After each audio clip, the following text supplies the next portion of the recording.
So the next section is going to be on proteins. And in the protein section, we all know, we all like our meat, beef and our meats and chicken and all that type of stuff, and our fish. Protein is essential, it's important, it's a building block of the body. Just as fats are fats and cholesterol, building blocks of the body, so are proteins, building blocks of the body. You have to be consuming a certain amount of protein in order for the body to be able to sustain itself and in order to thrive.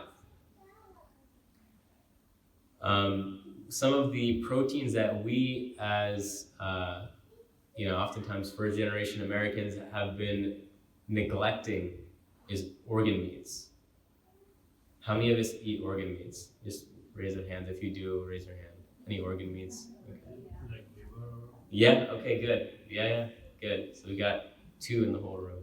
That's great. 2 or 3, okay, mashallah. So organ meats like liver, give me another organ meat.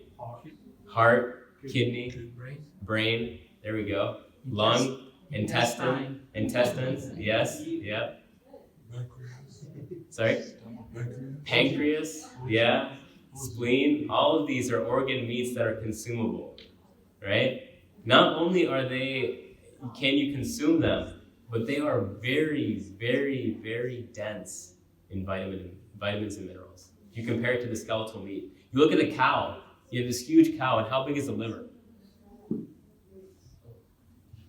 That's it, right? Small, depending on the size of the cow, it's a small liver. That's all you have. I told my wife, she told me not to tell anyone this, but if people knew the nutrient density and the benefit of consuming liver, the price of cow liver would not be $5 a pound, it would be $50 a pound. Easily. They've done studies on mice and rats and shown that their stamina goes up dramatically. Why? Because the B vitamins in there. Now people take these energy shots, these energy drinks with all these B vitamins in order to get 5-hour energy, right?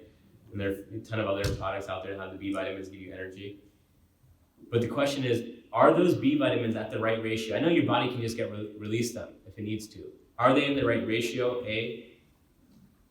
Are they bound to the right molecules to be absorbed properly and to be utilized properly in the body?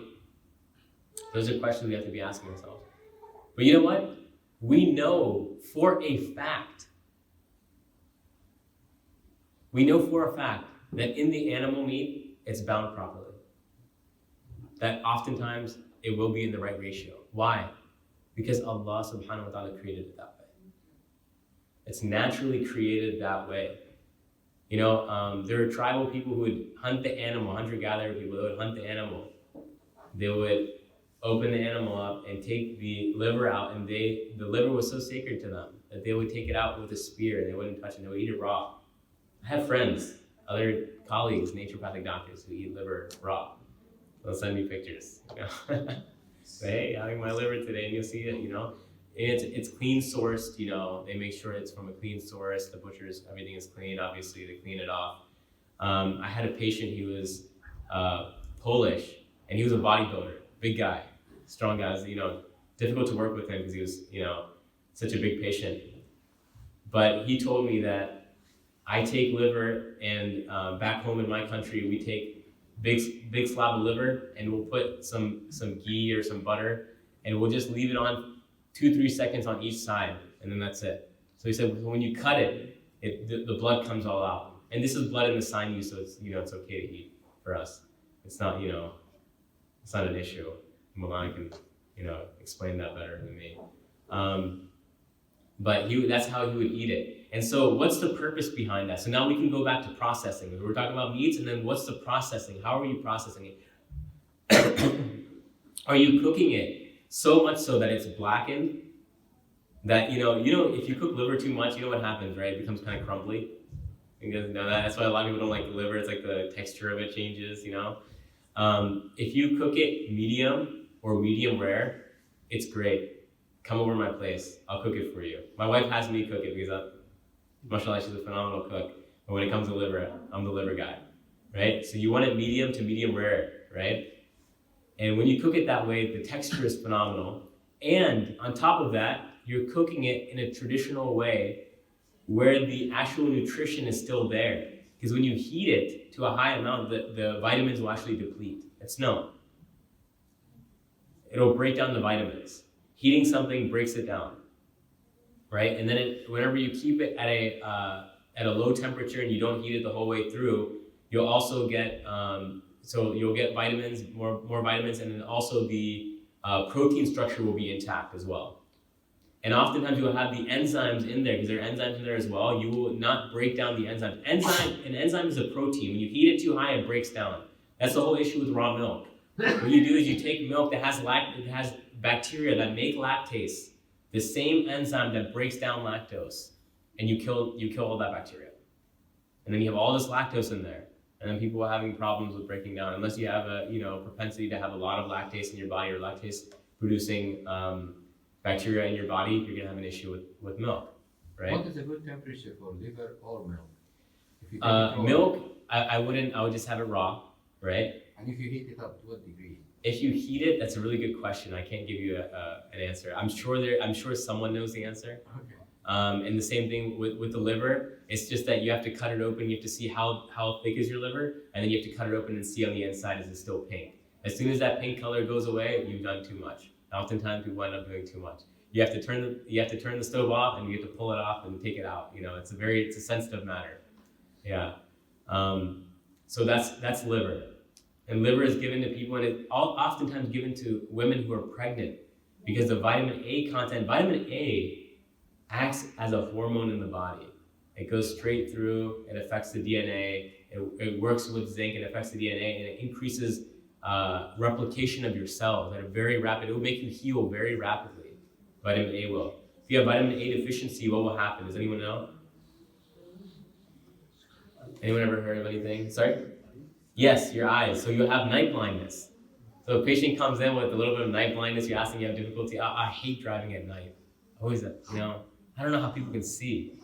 It's like the issue is not, the brightness outside at night, or the street lights, or the car lights. It's actually the eyes of the individual don't have the sensitivity. So a lot of vitamin A is stored in two places, in the liver, one, and other places in the eyes. Store a lot of it. So that's why the Native Americans will say, eat the eye of the eagle, right? The heart of the lion. From those statements. So you're looking at the eye of the eagle has, they can see from a mile up a rodent. Right? So it's very highly and densely packed with that vitamin A.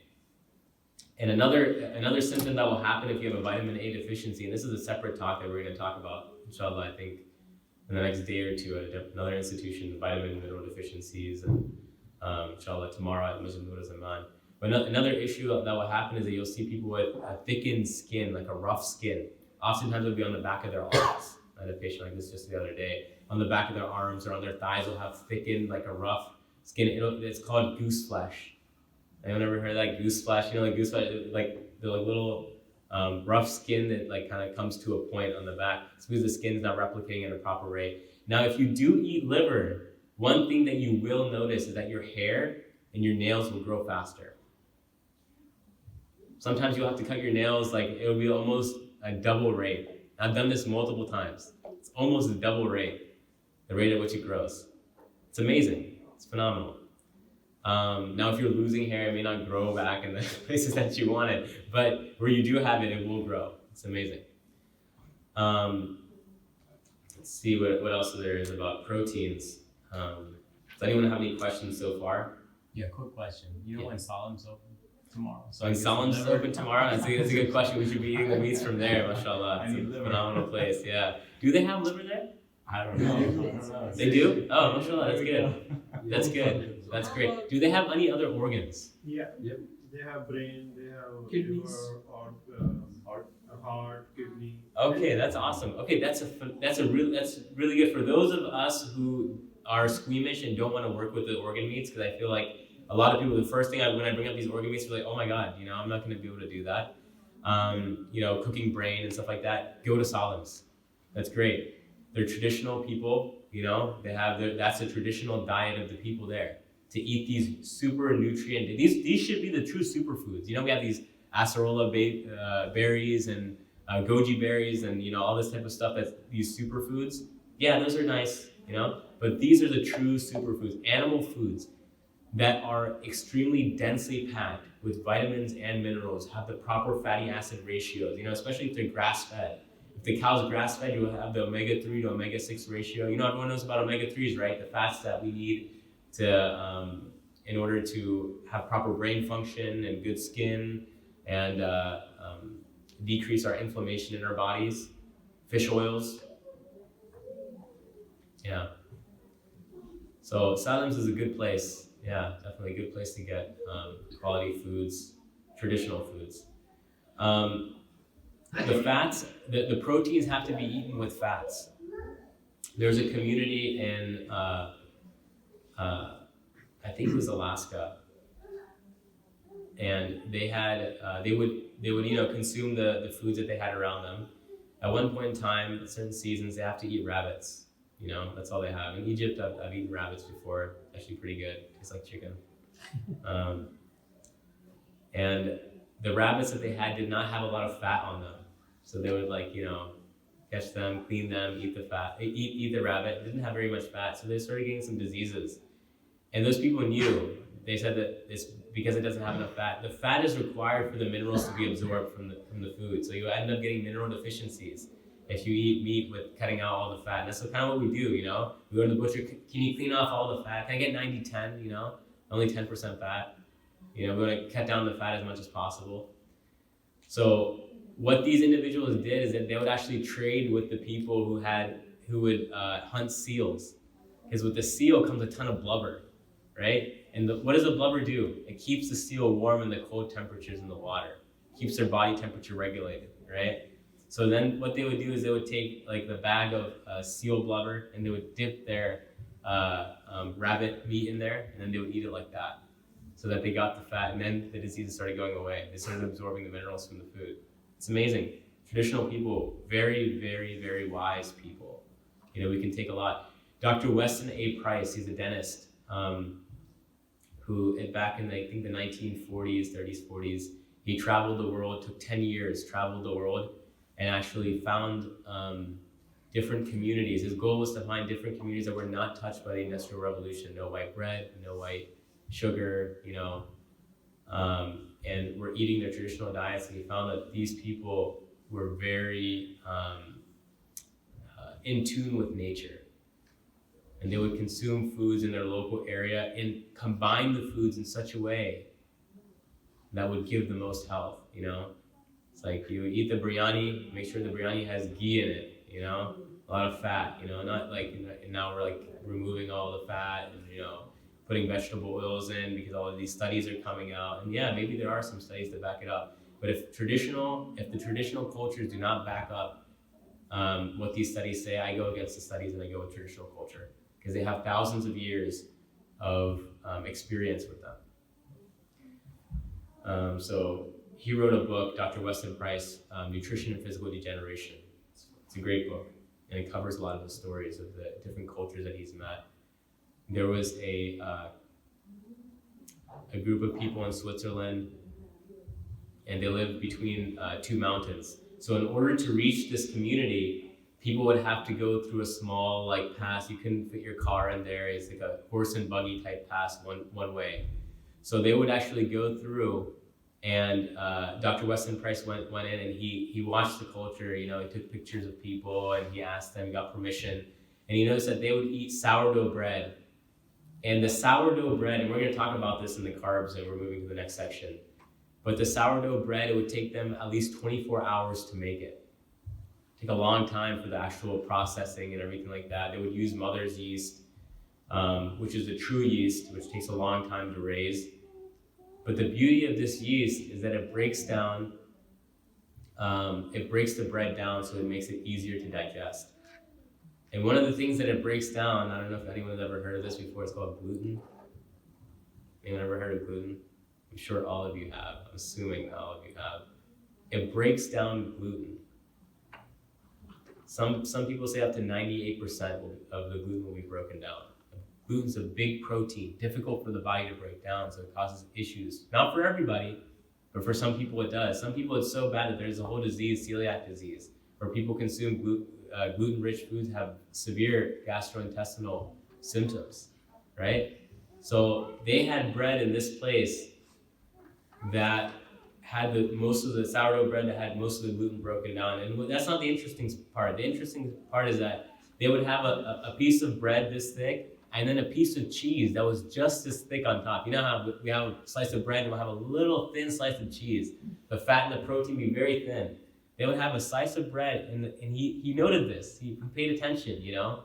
He was watching what they did. And the slice of cheese would be just as thick. He said the kids out there, you want to talk about vitality, right? People being vital. He said the kids out there would go outside. This is in the valley in the mountainous region, right? So there'd be a lot of snow there. They would go outside barefoot, running in the snow. That means that their microcirculation to their feet was in their internal metabolism was such that they would have warmth in their extremities even in the snow. Isn't that amazing? What does that require? It requires vitamins, minerals, fatty acids, and the right proportion for the human body to function not normally, because we're all functioning normally, but optimally.